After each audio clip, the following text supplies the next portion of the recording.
The energy in downtown Toronto right now is absolutely electric as the Toronto Blue Jays get set to take on the LA Dodgers in Game 1 of the World Series. The fans are starting to arrive and they are ready for this matchup.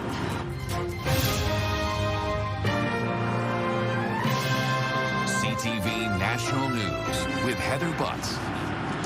We are outside the Rogers Centre for a very special edition of CTV National News, and we'll get to all that excitement in a moment. But of course, we're also tracking that other major cross-border battle, the ongoing trade war with the United States and Donald Trump's sudden decision to call off talks with Canada following a TV spot from the Ontario government. CTV's Annie Bertrand-Oliver now with the political fallout on both sides of the border. Rejecting protectionist legislation and promoting fair and free competition.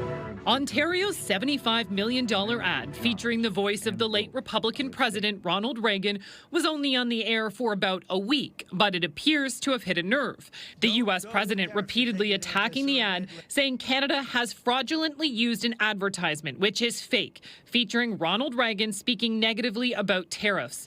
Based on their egregious behavior, all trade negotiations with Canada are hereby terminated. What happened is one of the leaders in Canada was running ads in the United States on tariffs that took President Reagan's words out of context. But there is skepticism even among Republicans that the ad alone is to blame for the terminated talks. The fact is that the negotiations with the Canadians have not been very collegial. They've not been going well. I think the president's very frustrated. Canadian negotiators seeking relief for hard-hit sectors like steel and aluminum were just in Washington. And as late as Tuesday, Canadian sources were telling CTV News a trade deal was close and progressing well. We can't control the trade policy of the United States. Prime Minister Mark Carney, who is off to Asia, where he will be attending global summits alongside the U.S. president, says Canada stands ready to talk.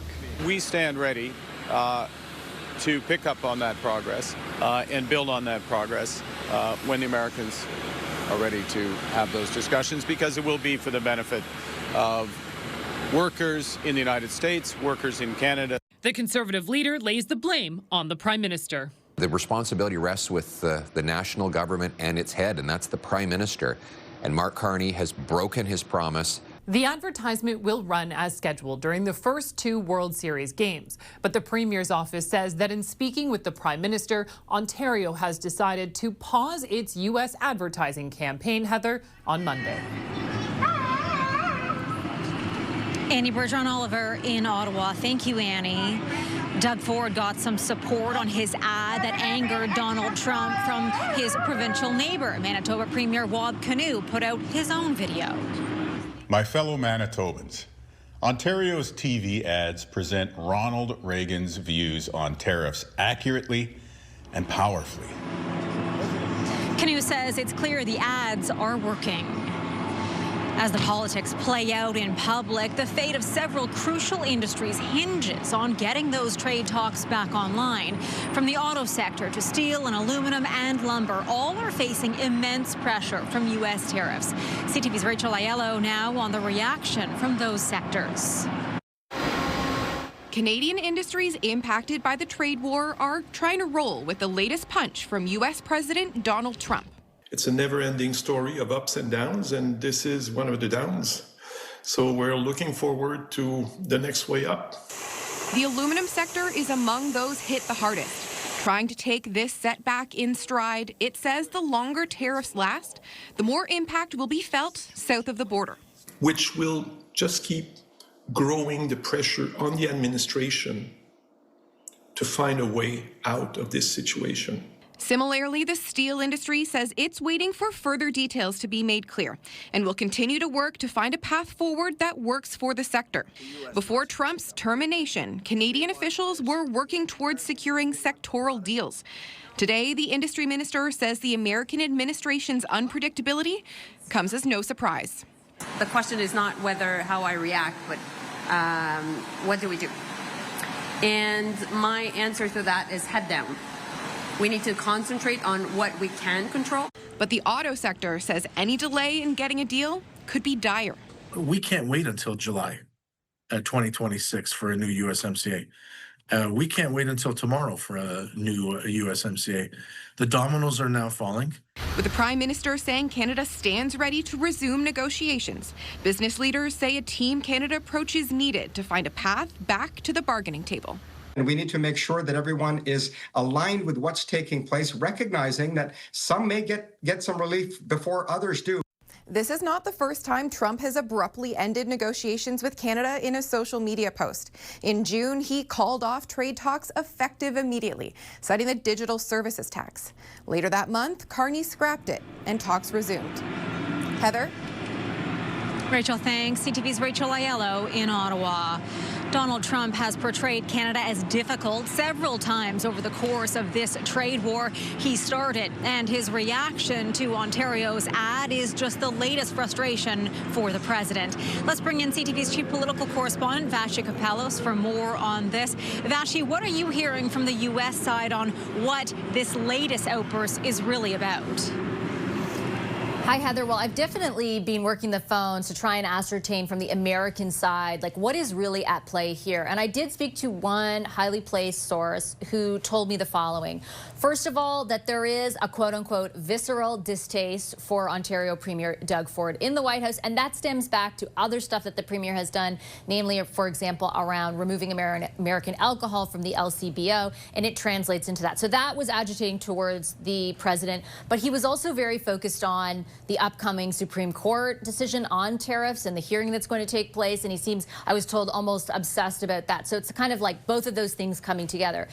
On top of that, he spoke to a number of his cabinet secretaries, including Marco Rubio and Secretary Greer, each of whom conveyed various things that had happened in Canada over the course of the last number of days, including, for example, the idea that the foreign affairs minister in this country had said we will develop a strategic partnership with China, and the fact that we changed the tariff remittance for Stellantis and GM in response to their decision to move production to the United States. So all of that in combination, I am told, got to the president, and he conveyed back to those cabinet secretaries that he thought the relationship with Canada, unlike Mexico, is just very hard to manage, and that is what ultimately led him to the decision that he made and this up and down that we're experiencing.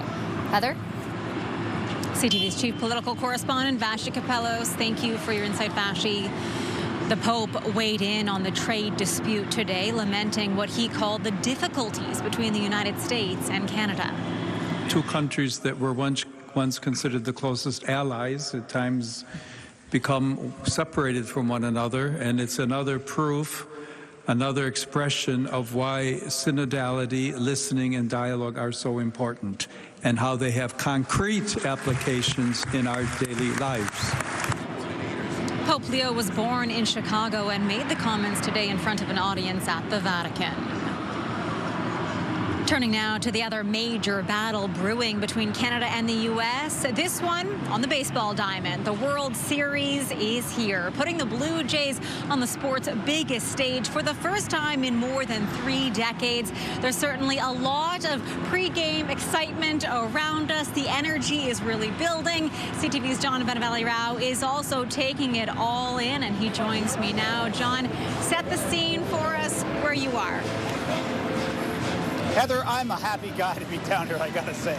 It is so much fun. It's like a party. Look, they've even got balloons here. The crowd is absolutely super excited about this game tonight, and the fact that the Blue Jays are still playing baseball this late into October. Tonight we are going to see a couple of special things just before the game.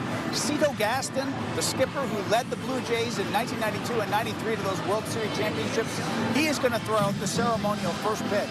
And Pharrell Williams, who's a pop star, you may recall his song Happy, he is going to be singing the national anthems for both Canada and the U.S. And of course, again, Blue Jays fans happy that their team is in a World Series. And even though they are seen as being the underdogs here, a lot of fans are confident that this team can beat that dynasty of a team, the L.A. Dodgers. Now, pitching for Toronto tonight is a big story throughout the major leagues. Trey Savage, 22 years old, someone who only pitched his first game in the majors just 5 weeks ago. He is the starting pitcher for the Toronto Blue Jays, just the second youngest person ever to be a Game 1 World Series pitcher. And he is saying he is hoping to make the country proud of him and this team. And earlier this afternoon, the Toronto Blue Jays manager, John Schneider, made comments about the game, and here's what he had to say. Contact is kind of how we're built, you know, putting the ball in play, making pitchers work. I feel like we did a really good job of that against the Yankees, top guys, and we're going to have to do it against these guys. Certainly a lot of excitement around that pitcher, John. And let's talk about another fan favorite, really, the Jays getting one of their best hitters back. What are the expectations with Bo Bichette? Right. Well, then Bo Bichette was one of the best hitters in the American League when he was sidelined just before the playoffs with an injury to his knee. He hasn't played yet in the playoffs. It's been heartbreaking for Jays fans to see him off in the dugout just staring as the other players play these games. So he is finally back in the playoffs here in this World Series tonight. He is going to be playing at second base, a position he's never played in the majors. So it's going to be interesting to see how he performs. But he is confident that he can play well tonight. Everybody's going to be watching very closer to see Bo Bichette at the plate tonight. I think every part of this is a challenge, but I think it would be, even if I had been playing, you know, the World Series is a different animal, so luckily I've had a lot of time in my life at second base, so I have some experience there, and I mean, I feel ready to contribute there. Are certainly ready. John, the TV ratings in this country were massive for Game 7 of the ALCS. What are the expectations for this series? Huge. I mean, not only is this game going to be big in Canada, but in Japan as well. The LA Dodgers loaded with Japanese players, including Shohei Ohtani and Yamamoto. And in America, a lot of Americans actually want to see the LA Dodgers be beat. They don't like the Dodgers. They don't like the idea, some of these Americans, at a dynasty in Major League Baseball, and they would like to see another team perhaps get that World Series championship. John, thank you, and we'll have more World Series coverage a little later in the show. Turning to other news, and now new satellite images show drastic changes to the White House.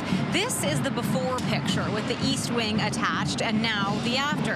The historic section gone, and just a pile of rubble remains where a $300 million U.S. ballroom will be constructed. One expert doubts the addition will honor the history of the historic house. As an architect, I might say a lack of aesthetic judgment from this administration. I'm not holding my breath that the design of this new ballroom will be perfectly compatible with the White House that's already there. The project has sparked outrage among historians and critics who say proper protocols weren't followed. The U.S. has struck another alleged drug boat in the Caribbean, killing 6 people. Defense Secretary Pete Hegseth posted this video, but did not provide any evidence about what drugs were on board. He claims the vessel was operated by a gang. This is the 10th U.S. strike on alleged drug boats. And in a major escalation of military buildup, Hegseth now says the U.S. is sending an aircraft carrier to the region. Coming up, we hear from a man who claims he was wrongly convicted. Pourrait être libéré directement. The glimmer of hope after 33 years behind bars.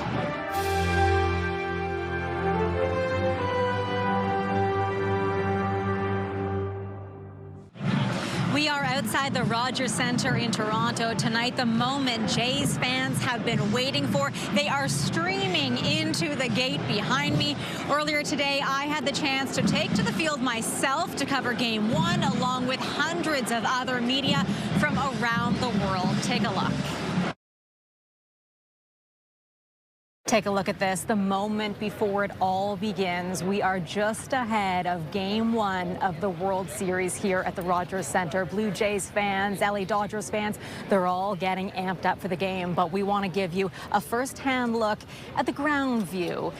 Here we are. The ground crew have just finished clearing off the diamond. Everyone is getting set. The anticipation is building, but look how busy it is here just ahead of Game 1 of the World World Series. Media from around the world. The stands empty at the moment, but people are lining up, heading in here shortly. This is what it looks like before more than 40,000 people come in here to celebrate their team, hoping for a win. More than 800 people, media personnel, have come here from around the world to cover this game, to cover this World Series, all in anticipation of the big game. It's certainly a very thrilling moment to be a part of. Now to some other news to tell you about a major development in the case of a Quebec man who says he was wrongfully convicted 33 years ago. The Justice Department says there may be grounds to believe there was a judicial error in the case. CTV's Quebec Bureau Chief Jean-Pierre Bushman has been following the story for years. A ray of hope for Daniel Jolivet after 30 years behind bars maintaining his innocence. His case will be investigated. Anxiety, stress, and all that, it kind of left me. Then I was all tingling and shaking. And it was I've been waiting for that decision since November 14, 1992. His lawyer, Nicolas Saint-Jacques, received a letter he hopes will open prison doors and lead to his release within weeks. There might be reasonable grounds to believe that a wrongful conviction probably occurred. The Justice Department confirmed the case will now be sent for investigation, clearing a significant hurdle. Maybe he could get released pending the final decision by the minister. Jolivet was convicted of a 1992 quadruple murder. 2 drug traffickers were gunned down, along with 2 women who were at the wrong place at the wrong time. Jolivet was a career criminal, and evidence against him rested largely on the testimony of a former police officer turned criminal turned informant. His lawyer says he and his team discovered significant evidence that was not disclosed at trial.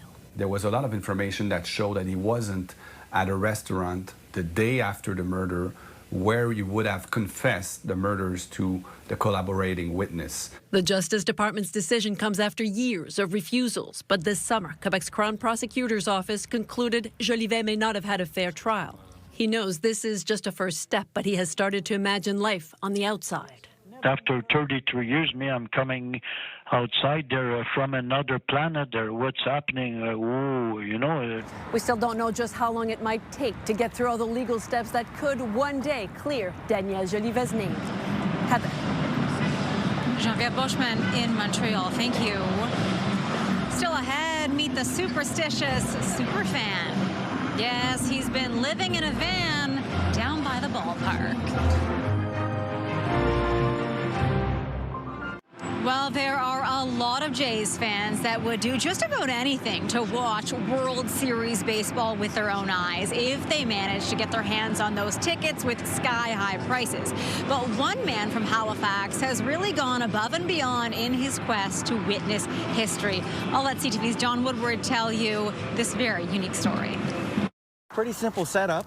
This is where Kyle Knight has been living for the past 2 weeks. Right now it is a Jays machine. Sure, it's small, but there's room for everything the Halifax native has picked up on his trip to Toronto. His Jays shirts, his Jays cups, his Jays hats. You name it, it's got Jays on it. The van has been his ticket to many games over the past 4 years. We've probably put, my guess would be around 25,000 miles. And it's been his home throughout the Toronto Blue Jays' extraordinary playoff run in a parking lot just south of the Rogers Centre. I pay the parking guys every day, and I pay in multiple days, and yeah, I've paid every day that I've been here.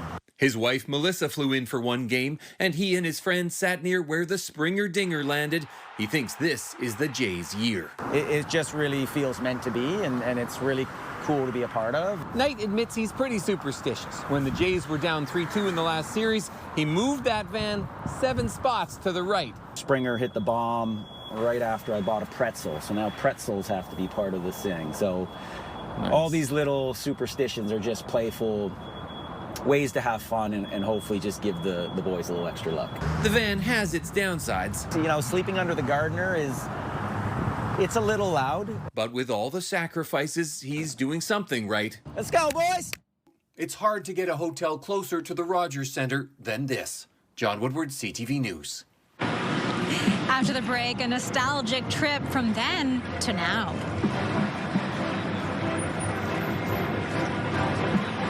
What's changed since Joe Carter touched them all?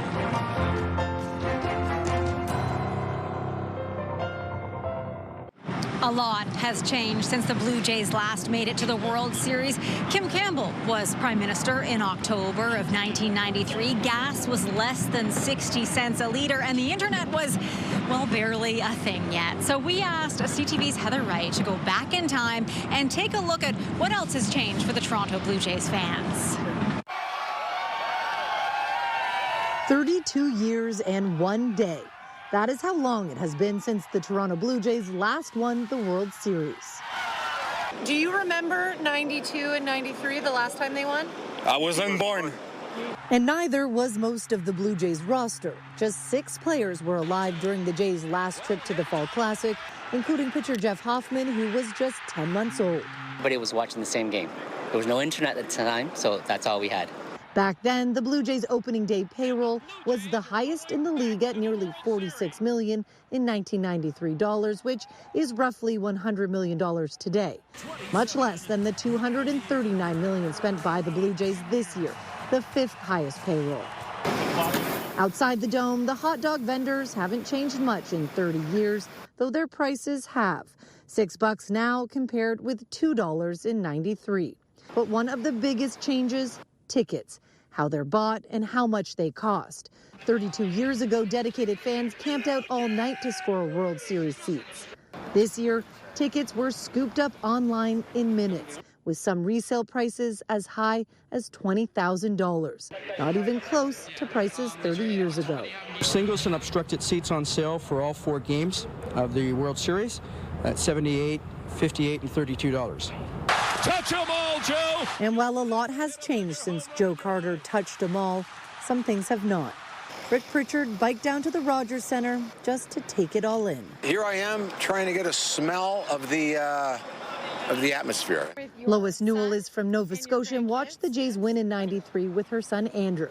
She's now back with her son and 3 grandchildren. This means a lot because this is something that my grandchildren can remember. And 32 years ago, there were 2 Canadian Major League Baseball teams. Now it's just the Blue Jays playing not only for Toronto, but for the entire country. Heather. CTV's Heather Wright. Thanks, Heather. That is our newscast for this very special Friday edition. Thank you for sharing your time with us. I will be back later tonight at 11. I'm Heather Butts. Go Jays.